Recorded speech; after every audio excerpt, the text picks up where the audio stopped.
Y'all, it finally happened. We had an amazing reading month. After so many months of having horrid reading slumps, I feel like May was finally a little bit of a breath of fresh air because I finally finished a decent amount of books. Not to say that in some of my past months it wasn't a decent amount of reading, it was still great. I at least read one book, which is always the goal at the end of the day. However, after just kind of not really reading a lot of books that I enjoyed and feeling like I was glued to a book, May was just so much fun because not only was I a co-host for Escape the Readathon, I actually read a lot of books that I really enjoyed. So for May, I read a total of 8 books, which was just so exciting. I probably would have read a few more, but I read a few books that I just didn't really love entirely, and those kind of took a little bit of the wind out of my sails. But still, beggars cannot be choosers, especially after having quite a few reading slump months. So the 8 books that I read equaled a total of 2,740 pages, and my rating was kind of all across the board, but I had an average rating of 4 stars. As I've done in some of my previous videos, I kind of do this yes, no, or maybe style, where I kind of talk about the books to a certain extent, but if I can't give a good summary, I'll keep a summary on the side of the video so that you get a rough synopsis of what the book is about. But ultimately, I'll go and say if I would say, yes, you need to read this book, or if I'd say no, or potentially if I'd just kind of be somewhere in the middle and say maybe that it would honestly depend on some of these key details. So let's go through the list of books that I read, starting off with The Walking Dead Volume 2, Miles Behind Us by Robert Kirkman. I am a huge lover of The Walking Dead. For anyone that hasn't been in my channel and is new here, I absolutely love zombies. I'm a huge fan of anything apocalyptic. I just find those types of worlds so fascinating. And as someone that has really loved this show and has never read the comics, I was like, you know what? My library has all the comics available on Libby. Why not go and start the month off and read those? Nuggy is chewing on her bones. So if you're hearing certain noises, that is Nugget just enjoying one of her treats and providing company on the floor with me. But Libby had all the comic books available, and since I was dealing with a little bit of a reading slump, I thought it would be great to start with a graphic novel because that would be something super easy to go and kind of get my brain moving with going and reading books and having that instant gratification of something that wasn't too wordy to go and read. And as someone that loves The Walking Dead, I'm sure that you're gonna understand what I'd say with this, and I would recommend it. I'd say yes. The really cool thing with these graphic novels is that with the TV show does follow the graphic novels really well. However, there's some key pieces that are a little bit different and some of the characters might not look similar. But if you did go and play the Telltale games, you would have seen in the very first game that at one point, Lee and Clementine actually get to meet Herschel and go to Herschel's farm, and Herschel in the Telltale games is exactly the same Herschel that you do see in Volume 2 of The Walking Dead. So I thought that was really fun and a really cool piece to go and see. I didn't continue reading the rest of the comics though throughout that month just because for Escape the Readathon they would have been half points. And after finishing this one, I was like, this was great and all, but I do want to kind of read something a little bit more page heavy. So I didn't go and continue on with this, but as I said earlier, I would say yes to go and pick up the Walking Dead graphic novels, but I have heard that some of them get a little bit more gruesome as you go down the line, so we'll see how that goes, but for right now, I'm enjoying it, and I'm gonna keep borrowing the books through Libby because I don't know if I'd really want to go and purchase all of them. There's a lot of the graphic novels, so I don't think that would be something I'd like to add to my collection. Then the next one was All the Dark Places by Terri Parlato, and this one I listened to as an audiobook, and to be honest, I can't really recall what this book was about. Oh, no, never mind. So I had to look up what this book was because I was getting it mixed up with one that I read in the previous month, but this one was more of a mystery type of thing. I believe the main character's husband and her have this really happy marriage, but when she wakes up one morning, she notices that some things are different. Some of the things that her husband would usually do haven't happened, and she's wondering what's wrong. Like, there's something odd here. And then she realizes that her husband has been murdered. And it's just kind of this whole mystery of who done it, what happened, and it was really great. I did not realize that this was a part of a series. It could be something that I do end up going and maybe borrowing a few editions and continuing on. So this one would be a maybe if you do like stories that are like this. It's a really quick read, really fun time.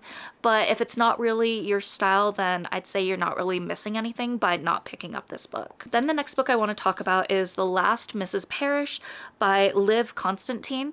I listened to this one as an audiobook, and it's kind of been on my radar for quite some time. I've heard nothing but good things about it, and I think when I heard Elena talking about this book and comparing it with The Housemaid, I was like, okay, we need to go and read The Last Mrs. Parrish first before we ever have any thoughts about going and reading The Housemaid, and I'm so glad that I did it in this order. I absolutely love The Last Mrs. Parrish. I would 100% say yes, pick it up, and probably go and pick it up the way that I did, just because I have heard some things about The Housemaid kind of copying some stuff with The Last Mrs. Parrish. So whenever I hear stuff like that, I always feel like it's best to go and do the original first and then kind of do any others that are said to be remakes or whatnot with it. So in the story, one of our characters, she's a little bit of an unreliable narrator. She's fed up with her life. She wants more than where she's at currently, and one thing leads to another, and she basically creates this friendship with this one lady who's rich and has all these different things, and she kind of wiggles her way into friendship with this, but also has some ulterior motives, but you're not quite sure if these ulterior motives are good or what exactly is going on here. I really enjoyed this story, constantly trying to figure out like what exactly is going on here, and there might have been some moments that were a little bit on the slower end with it, but especially once we got very close to the end, there was a certain switch that happened in a different POV, and it really got things moving along. I really love this book, and I can see why so many other people really talk highly about it. I thought it was a great and fun read, but then I was also really surprised to find out that there was a second book, and I thought that this book could have been perfect as a standalone, so I'm curious to see how this other one goes and works out and what exactly transpires. Some of the reviews that I've read kind of make me a little bit nervous, because some people are like, oh, this book was amazing, and other people are like, you should have left it where it is. But I'd say no matter what, I would go and recommend The Last Mrs. Parrish. I thought it was a very fun read, and especially if you like those psychological thrillers, I think this could be a very fun read for you to pick up, especially if you're feeling kind of slumpy and you need something that's like very pick up the pace. So this one was really great. Highly recommend. Then the next book I have to talk about is Japanese Gothic by Kylie Lee Baker. And this one I would kind of be maybe, but a little bit towards yes versus towards the no spectrum. I thought that this book was really great. However, one of the things that I've noticed, especially after picking up my second ever Kylie Lee Baker book, is that I feel like with her books, these are books that you should probably read physically instead of listening to as an audiobook. For me, with these books, they tend to have a lot of details, and especially when I'm listening to a book as an audiobook, is that sometimes I tend to zone out and I miss key pieces, so then I constantly have to go and rewind and backtrack to figure out what exactly is going on and what I missed. I thought Japanese Gothic was really good. It was a little bit on the slower end, and I would say that Bat Eaters and Other Names for Corazang was a lot better. I think I enjoyed that one a lot more than Japanese Gothic, but I thought it was still really great. So for me, I'd say maybe leaning more towards yes, but also with an emphasis to go and read them physically, because there's just so many details. I think I alluded in a previous video, probably a reading vlog, where I was going and reading this book, that I would really like to re-pick up Fat Eaters and Other Names, but reading it physically, because after going and hearing other people talk about the book, I feel like there's so many pieces that I just don't remember, and I'd love to go and revisit it that way and experience things a little bit better in a way that I'm actually going to remember what I'm consuming. But yeah, this one was good. It was very heavy on a lot of samurai facts and samurai pieces that way. So especially if that is something that you're very fascinated with, I think it could be a great read. But just be aware that there are moments that go incredibly slow, and if you listen to it as an audiobook, you might miss some pieces and have to listen to it again. At least from my experience, that's what I had to do. Then a book I have to talk about that I read physically was Half City by Kate Golden. I did go and talk about this book and all my thoughts in it in a vlog, but basically I would say yes for this book. I thought it was really fun. I had a great time. Although it did take me quite some time to get through this book, this was kind of one that I picked up in the midst of my reading slump, and it was no discredit to this book for how slow I went through it. It was just the reading slump really hit me, and although I was enjoying myself, it was so hard for me to pick up this book. So this one, I've heard a lot of different comparisons with Buffy, the Winx Club, and also Scooby-Doo, and I can definitely see this after reading this book. We have our main character who's a bit of a demon slayer, and she's kind of doing this on her own. Her dad kind of taught her the ropes, but after he passed, she's kind of doing it on her own and living a double life. She's trying to seem as human as possible, but at the same time, she has a lot of these urges that lead her to go and basically kill off these demons and try to keep her city safe. One thing leads to another, and she hears about this academy for other people that do exactly what she does, and she's a little bit hesitant to join, but at the same time she's very curious. And when she goes there, she ends up kind of going and creating this really neat friendship with a group of friends that kind of turn into an equivalent of the Scooby-Doo gang. And there's some mysteries that end up going and transpiring, and also the stuff about herself that she's trying to figure out and wondering why her dad hid things from her. I thought this was a great book, and I know that the next book comes out sometime this year. I want to say in the fall, but I can't remember 100% at the moment. So yeah, I think this was a great book. I definitely understand why so many people loved it. And if you like any of those shows that I mentioned at the beginning of this book review, then I'd highly recommend going and picking this up, because this book just gave me a lot of that nostalgia that all of those shows had. And there were some cheesy and corny moments, but if you watch those shows, then you kind of expect those types of things. So I think this is a great book to go and read for all of those vibes if you've been in the market looking for something that gives you those same feelings. Then I have Frostbite by Angela Sylvaine. This was one that I talked about in my Love It or Lose It series that I finally brought back. So much fun, and if you haven't watched that already, definitely do so and go and submit in the comments what type of books you'd like me to read. But with this one, this was something that was so surprising, and honestly, I'm gonna think about this book often. So if you can't tell already, I'm gonna say that this book is 100% yes. When I picked up this book, it was a cover pick for me because this cover is just so much fun. And I was a little bit nervous about this book and what I think about it, because sometimes when it comes to apocalyptic types of books, I really don't like cheesy and corny, and sometimes it just completely turns me off and puts a bad taste in my mouth for the book. But this one was so beautifully done. It kind of is like a B horror sci-fi book, because in this book, it takes place in North Dakota. Our main character is postponing going to college because she needs to take care of her mom, who has Alzheimer's. And she's one of those kids that just wants to get out of her hometown. Her town is small and everyone knows each other, and anyone else that happens to have grown up in a small town like I did, you will definitely get a lot of nostalgia when you're reading this book, because you will see a lot of things that line up with your own small town. But one night when she's on the phone with her best friend, she sees a meteorite fall from the sky and ends up going and making a wish, but also calls the police station because she's like, this will get them to notice me and I'll be on the news. I'll finally be someone that is of importance. Well, that doesn't end up happening. And then as she's going about her day, she notices that there's a few odd things here and there. And one of them seems to be that the prairie dogs have something really off about them. They should be hibernating, but they seem to be running around town.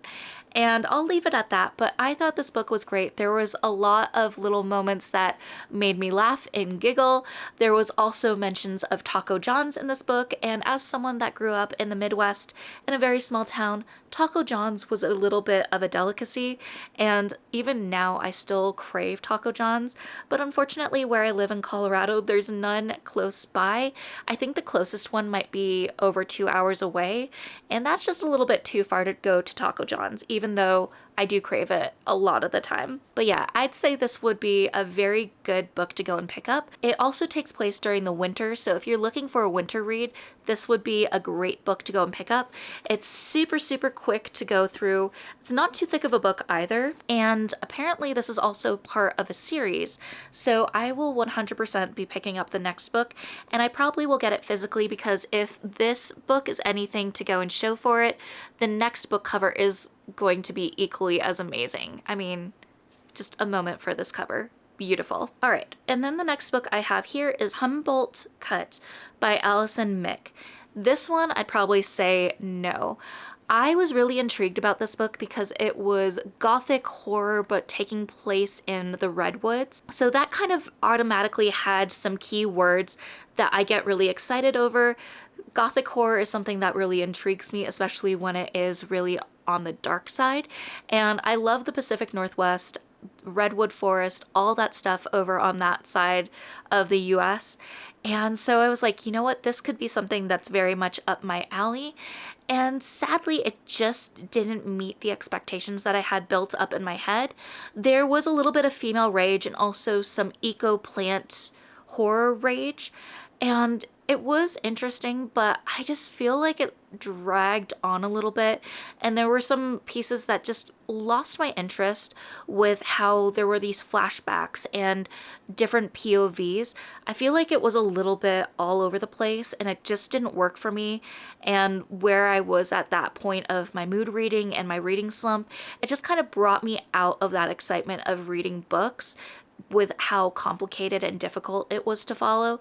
So yeah, sadly this book was a no for me, but if any of those pieces that I said captured your interest, maybe you could go and pick it up. I picked it up through Libby to go and listen to, and I'm glad that I listened to it that way because I don't have that book as a physical one on my shelf and I don't have to worry about unhauling it. Speaking of unhauling, the last book that I'm going to talk about is Swarm by Jennifer D. Lyle.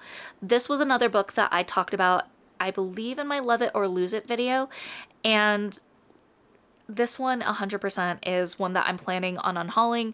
This one is a huge, huge, huge no. I honestly couldn't take this book seriously because it had killer butterflies. Now, looking at the cover of the book, it does seem a little bit terrifying and concerning, a creature that I wouldn't want to deal with in real life, but just the way this book was written, I couldn't take it seriously. I kind of felt like giggling more than anything.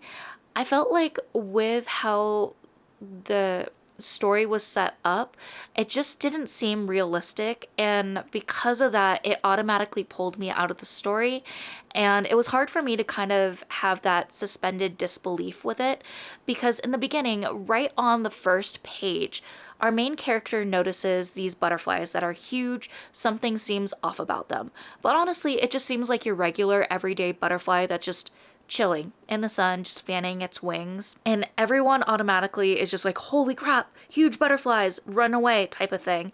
It's like there's nothing that really gives the indication to run away from these butterflies, and especially in our day and age, you can't tell me that if someone doesn't see something that seems strange and odd, they're not going to automatically pull out their phone and start recording and getting footage of it. It doesn't seem realistic. So there was that piece, and then suddenly they're all in this house living together, and some pieces of it worked. Like, I did really like how anxiety was portrayed in the story, and our main character, who has so much trauma and a lot of difficult things that have happened, develops this huge anxiety and is always like doomsday prepping in her mind.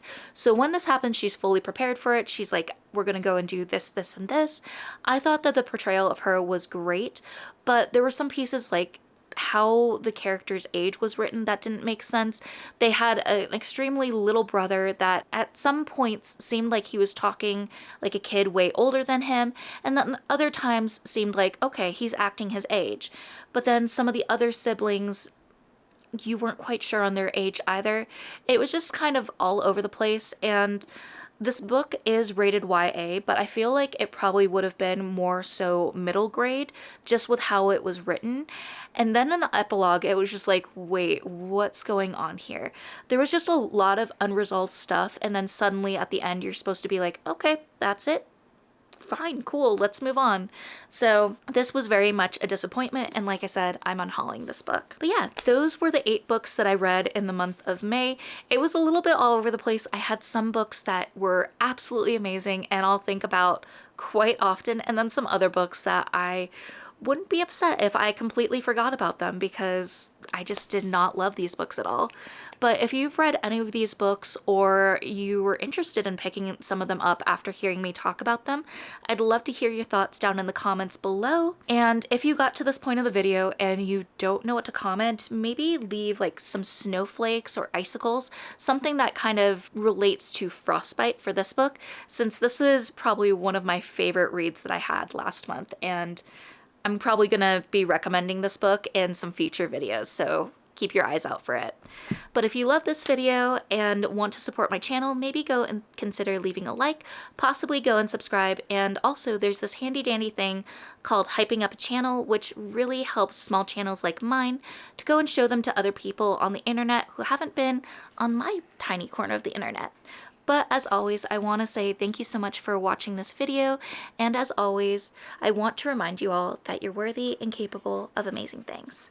Bye, friends. Nuggy! Hi! Hi, Nug Nug. Yes.